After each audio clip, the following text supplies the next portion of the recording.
Muy buenas tardes, amados hermanos y amigos presentes. Es para mí un privilegio muy grande estar con ustedes en esta ocasión para un saludo y compartir unos minutos aquí con ustedes y pedirle a Jesucristo, el ángel del pacto, sus bendiciones sobre cada uno de ustedes. Que las bendiciones de Jesucristo, el ángel del pacto, sean sobre cada uno de ustedes y sobre mí también, y nos abra entendimiento para comprender todo su programa correspondiente a este día postrero. En el nombre eterno de nuestro amado Señor Jesucristo. Amén y amén. Nos dice Jesucristo en San Juan capítulo 5, verso 39, unas palabras muy hermosas y muy importantes. Dice, perdón,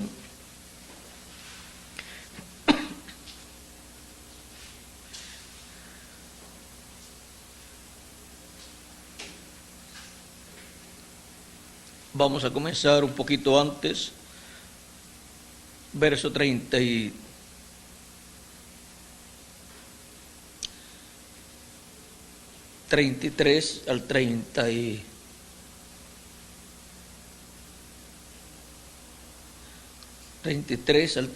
40, por ahí vamos a ver. Dice, vosotros enviasteis mensajeros a Juan y él dio testimonio de la verdad, pero yo no recibo testimonio de hombre alguno, mas digo esto para que vosotros seáis salvos. Él era antorcha que ardía y alumbraba, y vosotros quisisteis regocijaros por un tiempo en su luz. Mas yo tengo mayor testimonio que el de Juan, porque las obras que el Padre me dio para que cumpliese, las mismas obras que yo hago, dan testimonio de mí, que el Padre me envió o me ha enviado. También el Padre que me envió ha dado testimonio de mí. Nunca habéis oído su voz, ni habéis visto su aspecto, ni tenéis su palabra morando en vosotros, porque a quien él envió, vosotros no creéis. Escudriñad las Escrituras, porque a vosotros os parece que en ellas tenéis la vida eterna, y ellas son las que dan testimonio de mí. Hasta ahí está bien. El testimonio de la Escritura. Pueden tomar asiento si tienen la bondad. El testimonio de la Escritura es muy importante en cada edad y en cada dispensación que el pueblo tenga el testimonio de la Escritura. El testimonio de la Escritura con relación a la obra que Dios está haciendo en ese tiempo. Porque si lo que está siendo hecho no está en la Escritura, o sea, la Biblia no ha prometido que eso vendría, es entonces una obra humana y no una obra de Dios. Porque Dios no hará nada sin que antes revele sus secretos a sus siervos los profetas. Y todo lo que Dios ha hecho, miren, ha estado en la Escritura. Por eso es que la obra de Dios de cada edad y de cada dispensación es el cumplimiento de la Escritura, es el cumplimiento de lo que ha sido prometido en la Escritura, en la palabra de Dios. Y para que la promesa de la Escritura, la promesa de la palabra, se ha hecho realidad, se ha hecho carne y ha producido los frutos correspondientes a ese tiempo. O sea, se ha realizado el programa de Dios correspondiente a ese tiempo.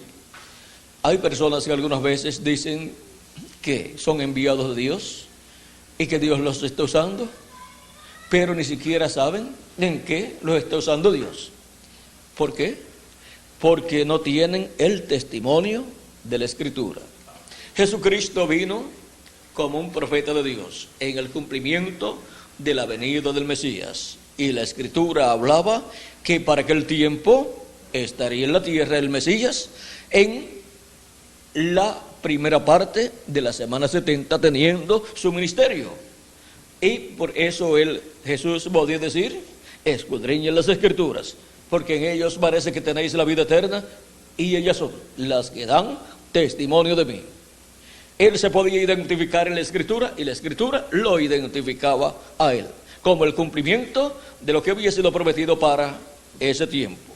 Ahora, vean ustedes lo importante que es tener el testimonio de la Escritura, que es lo que respalda toda obra de Dios y respalda la fe de cada hijo e hija de Dios. Porque esa fe está basada, ¿dónde? En la Escritura, en el testimonio que la Escritura da para ese tiempo de lo que Dios estaría realizando. Y de edad en edad y de dispensación en dispensación la Escritura se ha cumplido, la palabra prometida para cada edad y para cada dispensación. Y Dios ha enviado un mensajero porque Dios ha hecho provisión. Dios proveerá de edad en edad un mensajero, y de dispensación en dispensación proveerá un profeta mensajero dispensacional también. Y cuando eso ocurre, lo que ha sido prometido en la Escritura se cumple por medio de ese mensajero, porque en ese mensajero viene sellado todo el programa divino para ese tiempo, y se abre ese sello y se manifiesta el programa de Dios. Vean que usted encontrará que las cosas nuevas vienen selladas, donde el gobierno exige que vengan selladas, como el agua en botellas, los refrescos también, y muchas cajas y paquetes de diferentes cosas, las vitaminas también. Dice: si el sello está roto, no la use. Ahora vean ustedes, así también viene sellado el programa divino de cada edad y de cada dispensación. Viene sellado en el mensajero de cada edad, si es el programa para una edad, y si es para una dispensación, pues viene sellado en el mensajero de esa dispensación. Y nadie puede romper ese sello, sino el Espíritu Santo es el que abre ese sello, y es a ese mensajero al cual Dios le revela su programa. Y él algunas veces se sorprende al saber que él es el instrumento de Dios para la obra de Dios correspondiente a ese tiempo.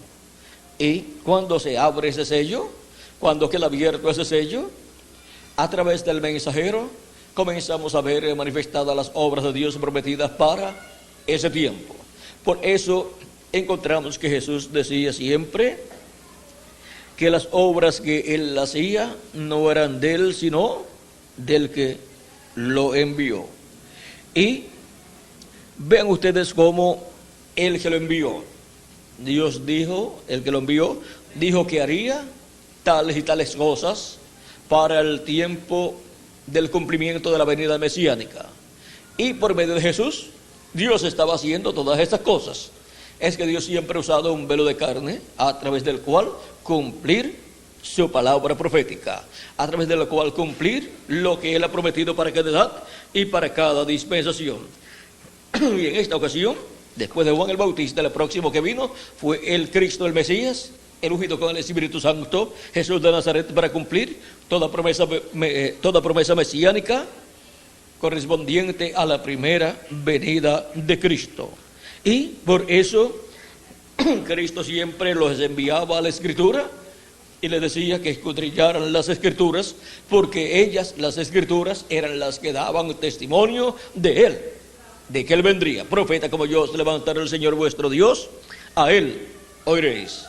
Ese profeta allí estaba presente, un profeta dispensacional, y en su boca estaba la palabra de Dios correspondiente a aquel tiempo. Pedro, en una ocasión con los demás apóstoles, estaban muy tristes porque Cristo había hablado ciertas cosas y se habían ido las personas que habían estado escuchando a Jesús. Se fueron muy molestos, o se fueron porque no entendieron y pensaron que Jesús estaba medio loco. Y ustedes saben que él decía, el que no coma mi carne y beba mi sangre no tiene vida permaneciente en sí. ¿Qué podría empezar de una persona que habla en esos términos? Que estaba loco, que estaba mal, estaba enseñando a comer carne humana y a beber sangre humana. Y pensaban que era una religión entonces rara la que Jesús estaba enseñando. Y también decía, y nadie subió al cielo, sino el que descendió del cielo, el Hijo del Hombre que está en el cielo. Y decía, yo soy el pan de vida que ha descendido del cielo. Y el que come de este pan vivirá eternamente, o sea, para siempre. Eran cosas un poquito raras para el pueblo hebreo, para aquellas personas que estaban viviendo en aquel tiempo, porque no sabían que el que estaba dentro de aquel velo de carne era Dios, el creador de todas las cosas. ¿Y hay alguna cosa imposible para Dios? No la hay. Por lo tanto, lo que Jesús decía era la verdad. Y cuando los discípulos de Jesucristo ven que la gente se está marchando, piensan en sus corazones, dura es esta palabra, dura es esta palabra, ¿quién la puede recibir? Y Jesús, viendo los pensamientos del corazón de ellos, le dice a ellos, ¿quieren también irse ustedes? ¿Se quieren ir ustedes también? Pedro decía, ¿a quién iremos? Tú tienes palabras de vida eterna. Y nosotros sabemos y conocemos que tú eres el Cristo, el Hijo del Dios viviente. ¿Ven? Cristo le dice a Pedro que él era bienaventurado. Pedro era bienaventurado porque no le había revelado carne ni sangre estas cosas a San Pedro, sino el Padre Celestial. ¿Se recuerdan cuando Cristo preguntó, ¿quién dicen los hombres que es el Hijo del Hombre? Comenzaron a decir a los discípulos de Jesucristo, bueno, unos dicen que tú eres Juan el Bautista que ha resucitado. Para ese tiempo entonces ya Juan había muerto. Y otros dicen que tú eres alguno de los profetas, o sea, alguno de los profetas que ha resucitado. Y Cristo pregunta, ¿y ustedes? ¿Quién dicen ustedes que es el Hijo del Hombre? Pedro le dice, tú eres el Cristo, el Hijo del Dios viviente. Y nosotros sabemos y conocemos que tú eres el Hijo del Dios viviente. Ahora, ¿dónde iban a ir entonces? Si ya tenían el velo de carne donde estaba Dios manifestado en toda su plenitud en el cumplimiento de la primera venida del Mesías. ¿Para dónde iban a irse? ¿No? Aunque no entendieran algunas cosas, permanecían con Jesús. Y Jesús le dijo en una ocasión a Pedro, Pedro, lo que no entiendes ahora, lo entenderás después. Así es que hubo algunas cosas que Pedro no entendía. Y menos por conocimiento humano, porque no, ni era un estudiante en teología ni nada de eso, sino un sencillo pescador de allá, del lugar de Galilea, de Betsaida, ¿verdad, Miguel? Betsaida, esa ciudad de Betsaida dio buenos hombres de Dios, dio a Pedro, a Juan, a Andrés y quizás a Jacobo también, a Jacobo que era hermano de Juan. Y ven ustedes dos hermanos, Pedro y Andrés, y otros dos hermanos, Juan y Jacobo. 4 apóstoles poderosos, de los más grandes fueron, los más importantes en medio de la iglesia del Señor Jesucristo entre los hebreos, fueron las columnas ahí del templo, Pedro, Jacobo y Juan. Y fueron también los que fueron al monte de la transfiguración con Jesús. Así que vean ustedes una ciudad quizás que no era de renombre, como Jerusalén u otras ciudades importantes. Vean ustedes, dio estos apóstoles poderosos de Jesucristo. Y no sabemos si alguno más de los apóstoles de Jesucristo era de ese territorio o de Galilea, porque podían ser de Galilea, otros, algunos como Felipe. Felipe fue buscado por Andrés, ¿verdad, Miguel? Y fue por ahí cerca de ese territorio en Galilea. O sea que Galilea dio buenos hombres de Dios, y ahí fue donde se crió Jesús, en Galilea, en una de las ciudades del departamento de Galilea, departamento diríamos, ¿verdad? Acá en otros lugares diríamos estado, en otros lugares diríamos provincia. Sí. Y de la ciudad de Andrés, Betsaida también. De Andrés, sí. Felipe Así, fue el que encontró a Natanael. Natanael parece que también era de esa zona. así es que, y Felipe no dice de dónde era. Sí, dice, Felipe era de la ciudad de Bethsaida, la ciudad de donde era Andrés y Pedro. Y no dice dónde encontraron a Natanael. Halló a Natanael muy cerca. Bueno, si eran amigos, pues tenía que ser de por ahí mismo, porque ya no se podía caminar mucho de un estado a otro por la... Eran conocidos. Así es que podemos ver que un territorio produjo un sinnúmero de hombres de Dios, más que otros territorios más importantes, porque miren, Judea, el departamento o estado o provincia de Judea, produjo a Jesús, trajo a Jesús, donde nació Jesús, y Juan el Bautista también, pero también trajo a Judas Iscariote. O sea, trajo tres hombres grandes, 2 de Dios y 1 del enemigo. Bueno, pero vean ustedes cómo hay territorios donde produce muchos hijos de Dios y donde produce muchos obreros de Dios. Es como ustedes saben las plantaciones de guineo, banano, plátano, no sé cómo le llaman ustedes, que usted puede encontrar una planta, una mata de plátano o de guineo, y usted dice, habrá más de estas plantaciones por aquí. Lo que tienes que mirarla abajo al tronco, y ahí está la cepa. Y eso sucede muchas veces, o casi siempre. Cuando se está llevando el mensaje a una nación, ustedes encontrarán que hay ciudades que producen, pero muchos, porque Dios los había colocado en ese lugar. En el libro de los Hechos, Dios le dijo a Pablo, no calles, habla, nadie podrá poner su mano sobre ti, porque yo tengo mucho pueblo en esta ciudad. Sin embargo, hay ciudades que no producían nada. Y así podemos ver a Bitinia. Miren, él iba para Bitinia, quizás un lugar importante, un territorio importante, se iba a ir rumbo a los chinos. Pero vean ustedes, para ese tiempo, donde Dios tenía sus ovejas para formar el cuerpo místico de Cristo de la primera edad, estaban en Asia Menor. Allí se cumpliría la primera etapa o edad de la iglesia gentil. ¿Qué iba a hacer San Pablo por allá por Bitinia, yendo rumbo a los chinos? Sí, la primera edad de la iglesia gentil no era para ser cumplida entre los chinos. Dios tenía mucho pueblo, ¿dónde? En Asia Menor, pero no por allá para el rumbo que él quería ir. Ahora, de edad en edad ha sido en esa forma. Vean ustedes, el segundo ángel mensajero, ¿por qué iba a irse para Bitinia o para China o para España o para Norteamérica? Si los escogidos de Dios estaban en el territorio donde Dios colocó a ese segundo ángel mensajero. Y ese territorio estaba en el continente europeo.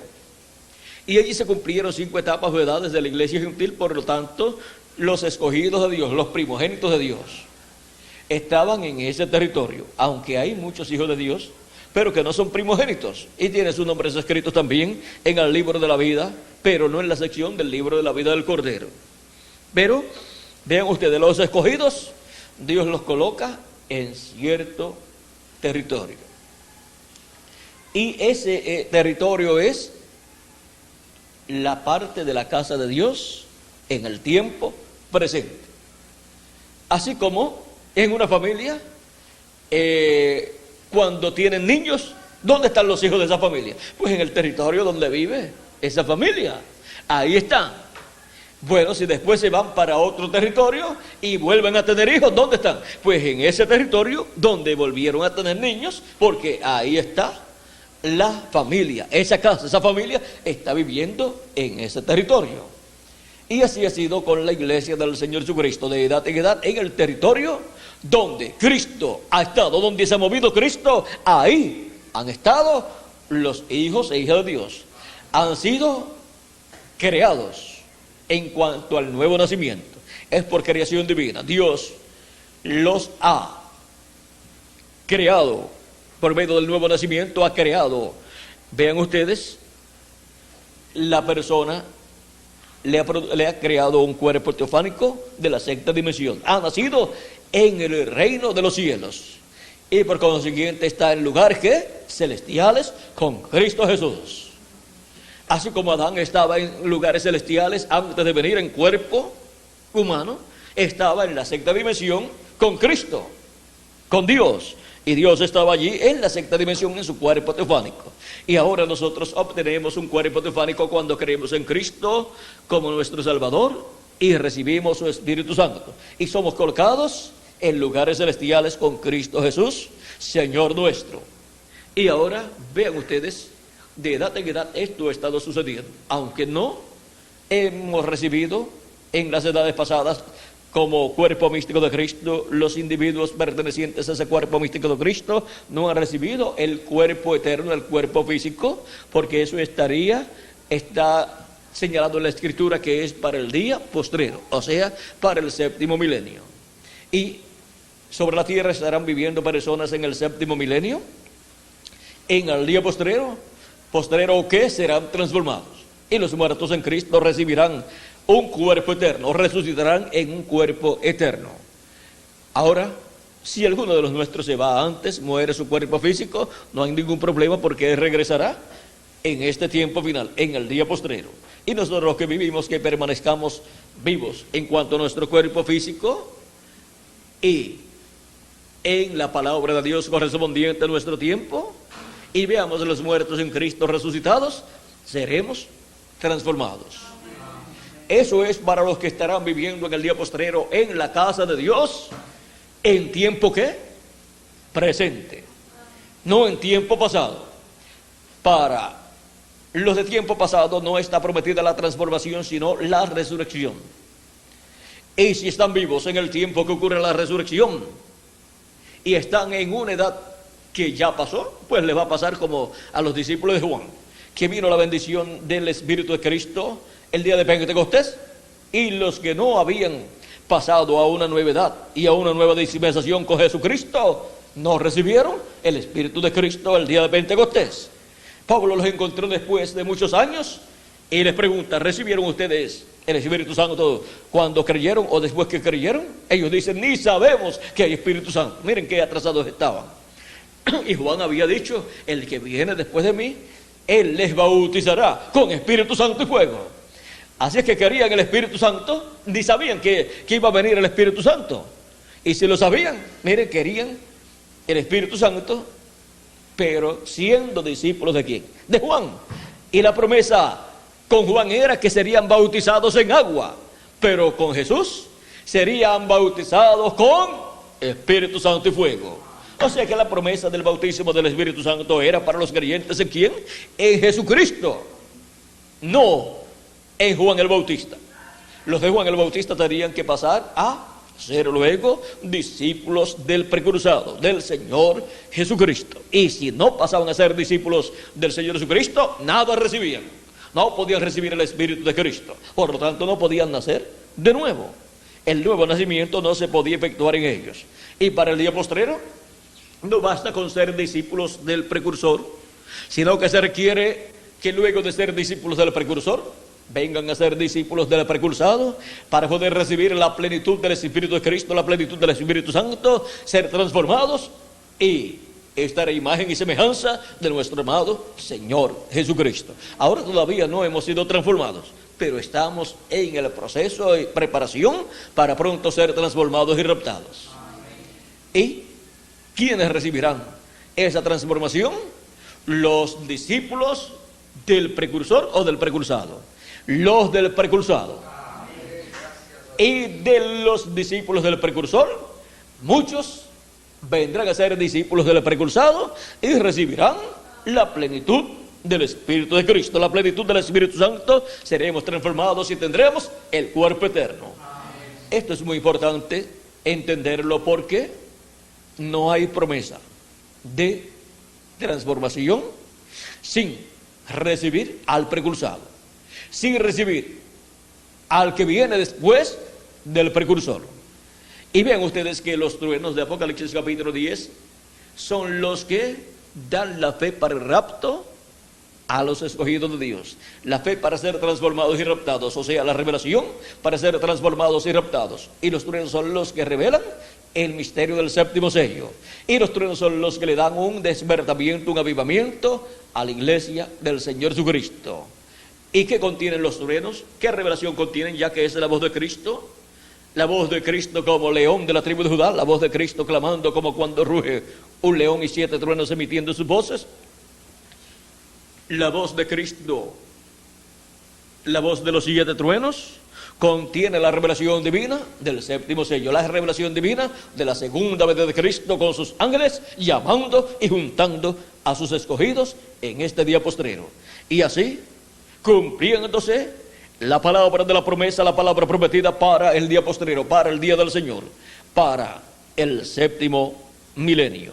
La palabra prometida siendo hecha manifiesta, siendo cumplida, siendo vindicada en este tiempo final.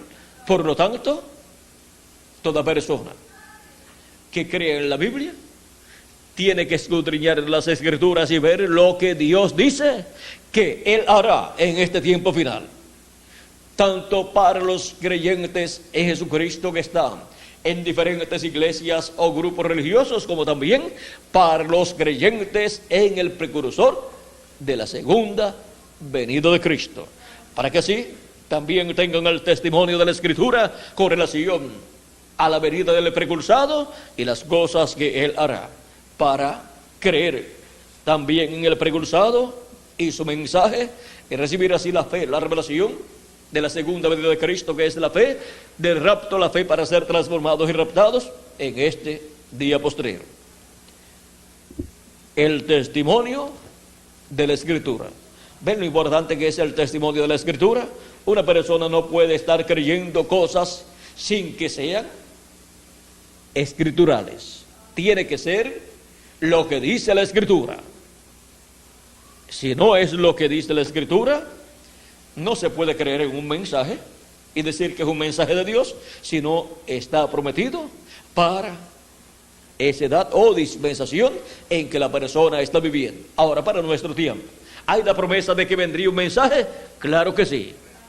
La gran voz de trompeta, trompeta final, que es la voz de Cristo, clamando como cuando ruge el león y 7 truenos emitiendo sus voces. Ese es el mensaje de Jesucristo, la voz de Jesucristo dándonos el mensaje del Evangelio del Reino. Ese es el mensaje prometido en la Escritura. ¿Para quiénes? Para todos los hijos e hijas de Dios. Y el que es de Dios, la voz de Dios oye. El mensaje de Dios, el mensaje correspondiente al día postrero, el Evangelio del Reino, conforme a las Escrituras. El testimonio de la Escritura. Vean cómo viene ese mensaje. Viene dando a conocer las cosas que deben suceder pronto. Apocalipsis capítulo 4 verso 1 y Apocalipsis 22 verso 6 y Apocalipsis 22 verso 16. Yo, Jesús, he enviado mi ángel para daros testimonio de estas cosas en las iglesias. Ahí está el mensaje del día posterior, el mensaje del Evangelio del Reino, dando testimonio de estas cosas que deben suceder pronto, para así todos conocer todas estas cosas que estaban prometidas en la Escritura, ser abiertas a nosotros y nosotros tener ese testimonio de la Escritura, siendo cumplido ese testimonio en este día postrero. Vean que el ángel mensajero de Jesucristo viene dando testimonio de estas cosas en las iglesias. ¿De qué cosas? De estas cosas que están en la Escritura. O sea que viene con un testimonio de la Escritura. Viene con el testimonio de la Escritura para así de reconocer todas estas profecías que están señaladas para el día postrero. ¿Cuántos sabían que el día postrero era el séptimo milenio? Pero ya lo sabemos. ¿Cuántos sabían que los días postreros eran quinto, sexto y séptimo milenio? Pero no lo sabíamos, pero ya lo sabemos. ¿Y cuántos sabían que estamos ya viviendo en el séptimo milenio si le añadimos al calendario los años de atraso que tiene? No lo sabíamos, pero ya lo sabemos. Si no le añadimos los años de atraso que tiene, pues solamente faltan 3 años para comenzar el 7º milenio. Así es que no hay ningún problema. Pero ¿se le habrá atrasado el calendario a Dios? Yo pienso que no. ¿Y usted? Así es que si a Dios no se le ha atrasado, y lo que dicen los estudiosos del calendario, que el calendario está atrasado verdaderamente, entonces el de Dios no está adelantado, pero tampoco está atrasado. Está a tiempo para el cumplimiento de todas las cosas prometidas en la Escritura para este tiempo final en el cual nosotros vivimos. Y así, tener todos el testimonio de la Escritura que dice las cosas que Cristo haría en este día postrero. Ha sido para mí un privilegio muy grande estar con ustedes dándoles testimonio de lo que dicen las Escrituras para este tiempo final. Manténganse siempre con el testimonio de la Escritura y nunca fallarán en ver y en entender todo el programa divino correspondiente a nuestro tiempo. Que las bendiciones de Jesucristo, el ángel del pacto, sean sobre cada uno de ustedes y sobre mí también. Y pronto seamos transformados y raptados en este día postrero. Y todos los que faltan por ser llamados y juntados, aquí en Guayaquil y sus alrededores, sean llamados y juntados. Y también en todo el Ecuador y en toda la América Latina y el Caribe. En el nombre eterno de nuestro amado Señor Jesucristo. Amén y amén. Muchas gracias por vuestra amable atención y ya nos veremos en la tardecita. A las 6 de la tarde estaremos allá en donde está señalada la actividad para esta ocasión, la próxima actividad, y esperamos que Dios hable directamente al corazón, al alma de todas las personas que estén allí y que lleve hasta allí personas que están escritas en el libro de la vida del Cordero, porque queremos que se complete pronto el número de los escogidos de Dios, porque si se completa rápido, pronto, pues entonces los muertos en Cristo resucitarán rápido y nosotros los que vivimos pronto seremos transformados también. Bueno,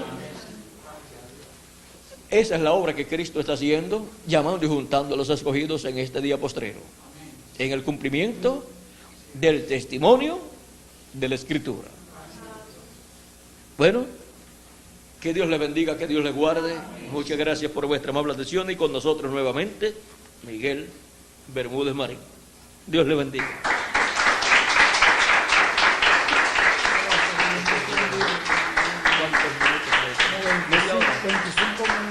¿Cuánto? 98 minutos.